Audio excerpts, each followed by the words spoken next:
Hindi cinema के शान घटल जाता, लेता रे ड्रग्स सब ऐसन सुनाता। हिंदी सिनेमा के शान घटल जाता, लेता रे ड्रग्स सब ऐसन सुनाता। इन सेरियन के मार के भगाई,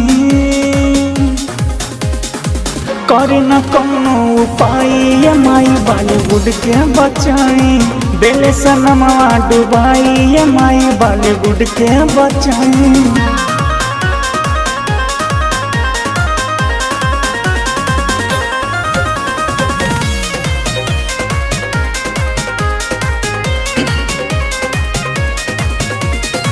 बड़ा स्टार बने बड़ा बड़ा नाम हो, इन्हीं के चलते बॉलीवुड बड़ा नाम हो। बड़ा स्टार बने बड़ा बड़ा नाम हो, इन्हीं के चलते बॉलीवुड बड़ा नाम हो। दही इन्हीं के जेल भेजवाई, करी न कौनो उपाय, ये माई बॉलीवुड के बचाई।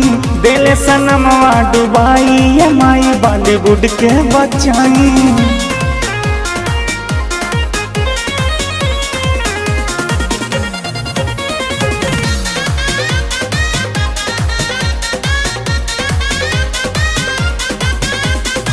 हिंदू विरोधी हिंदी फिल्म बना जाता, भजन के गीत नहीं कतहु सुनाता।